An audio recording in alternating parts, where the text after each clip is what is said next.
नमस्कार दोस्तों, स्वागत है आपके अपने YouTube चैनल पाठशाला गुरु पर। तो आज राजस्थान की इतिहास एवं संस्कृति जो कक्षा 10 की पुस्तक है वो शुरू कर रहे हैं और उस पुस्तक के अंदर कौन कौन से किस प्रकार के क्वेश्चन बनते हैं उसके बारे में बात करेंगे। तो राजस्थान की इतिहास और कला संस्कृति की जो पुस्तक है उसके बारे में बात करेंगे। तो सबसे पहले देखो इस पाठ के अंदर पहला अध्याय है वो कौन सा है। पहला अध्याय आपके हो जाएगा राजस्थान के इतिहास और राजस्थान का एक सामान्य परिचय, इसके बारे में बात करेंगे। तो राजस्थान के इतिहास और परिचय के बारे में बात करेंगे। तो राजस्थान के इतिहास और परिचय के बारे में बात करेंगे तो सबसे पहले देखो 1949 ईस्वी में 1949 ईस्वी है, उनसे पूर्व राजस्थान का नाम का कोई भौगोलिक इकाई अस्तित्व में नहीं थी। यानी 1949 से पहले राजस्थान के अंदर कोई भी भौगोलिक स्थिति है वो स्थित नहीं थी। और ऐसा माना जाता है कि 1800 ईस्वी में ऐसा माना जाता है कि 1800 ईस्वी के अंदर जॉर्ज थॉमस ने सर्वप्रथम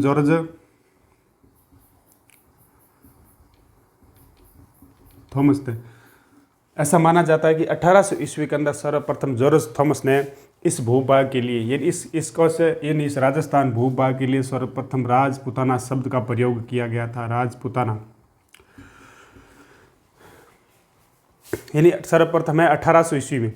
1800 ईस्वी के आसपास है वो है जो सर्वप्रथम जॉर्ज थॉमस ने इस भूभाग के लिए है वो राजपूताना शब्द है वो प्रयोग में किया गया था। और उसके बाद में 1829 में उसके बाद 1829 ईस्वी में कर्नल जेम्स टॉड ने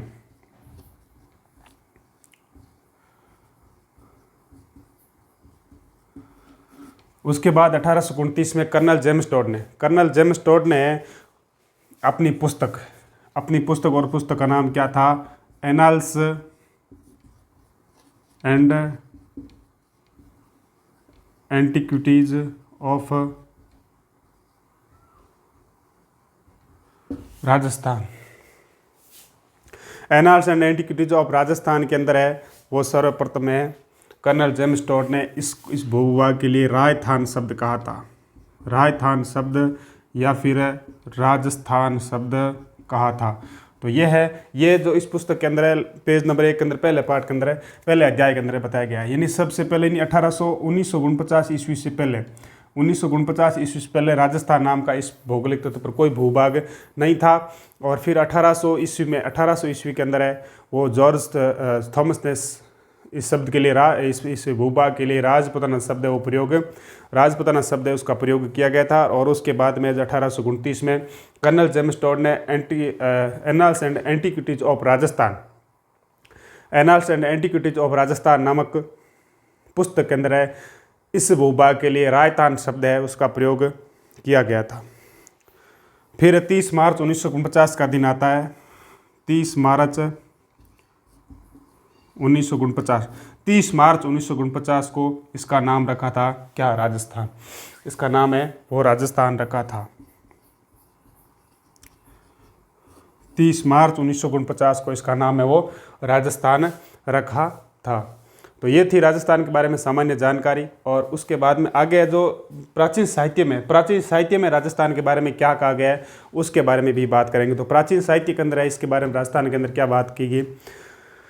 तो प्राचीन साहित्य और अभिलेख में राजस्थान के विभिन्न क्षेत्रों में अलग अलग नामों से जाना जाता था। प्राचीन साहित्य और अभिलेख के अंदर राजस्थान का वो अलग अलग भिन्न नामों से जाना जाता था। इस प्रकार जैसे मान लो ऋग्वेद के अंदर राजस्थान को मरु प्रदेश या मरु कांतार के नाम से जाना जाता था। मरु कांतार के नाम से या मरु प्रदेश, धनवे, जांगल, मत्स्य, सूरसेन, इस प्रकार अलग अलग भागों के अंदर अलग अलग स्थानों को अलग अलग भागों के अंदर जाना जाता था। सबसे पहले जोधपुर के अंदर जो वर्तमान जोधपुर है इसको मरु या मारवाड़ कहा जाता था।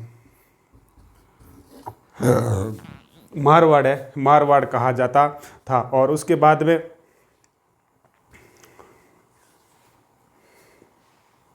जो वर्तमान जोधपुर संभाग है इसके लिए इसको मरु या मारवाड़ शब्द का प्रयोग किया गया था। और इसके साथ साथ जांगल प्रदेश, इसको बीकानेर और नागौर का भाग, बीकानेर